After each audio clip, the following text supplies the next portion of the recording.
Hi, everyone. It's Jason Maida with American Pacific Mortgage. And today I want to share with you an update on the CalHFA Dream for All program. So, just yesterday, we learned that the application window for the program is going to open sometime at the beginning of April. And that'll be followed by the lottery results coming out at the end of April. So, that's super important because we've all been kind of waiting to see when the program is going to officially launch.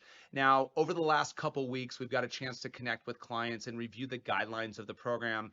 And for those that are eligible, we've issued pre-approvals.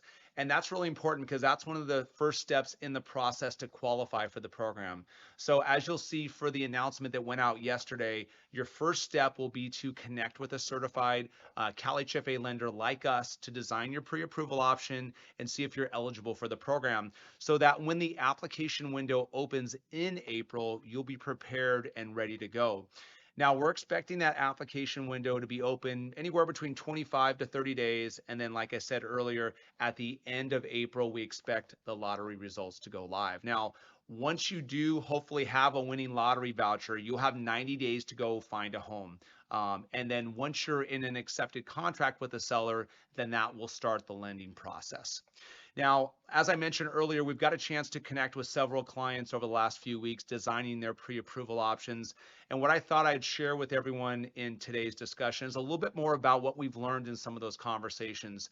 And the first thing I want to highlight is around the first generational requirement. And that's something new this year for the Dream for All program. So I think it's important to really understand that. And we've shared that in past videos, but I thought I would kind of reiterate the highlights of that today. And what a first generation home buyer is someone that hasn't owned in the last 7 years, and my parents are not currently homeowners in the US. Now that's really important. So let me repeat that. So I haven't owned in the last 7 years, and my parents are not currently homeowners in the US. Now that only applies to one buyer. So for example, if I'm going to purchase with my partner is a first-time buyer, but not necessarily first generation.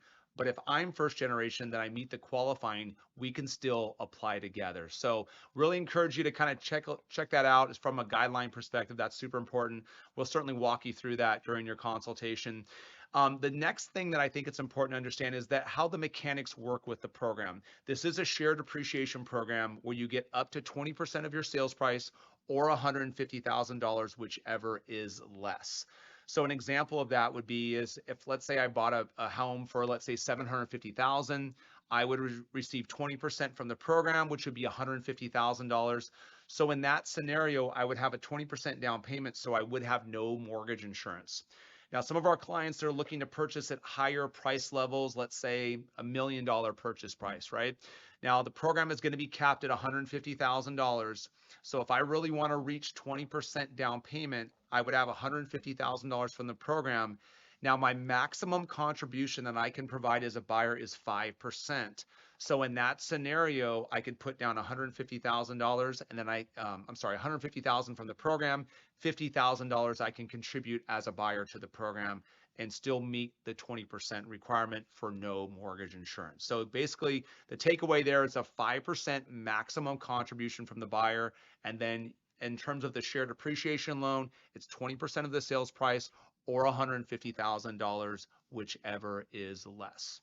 So as we meet with our clients for consultations and to design options, we'll kind of figure out what the right fit is for you with that program. Now, as we know, Dream for All is a lottery-based program, and we really hope all of our clients get access to the program because it truly is a phenomenal opportunity. But at the same time, if the lottery results aren't favorable for us, there are some really great products available through CalHFA, like the My Home Assistance program that provides up to 3% of your sales price in assistance, or 3.5% for an FHA loan. Also, the ZIP closing cost assistance program can be a really, really great resource for you in home buying. So if the lottery results don't turn up favorably for you, we can certainly still look at options for you on different products.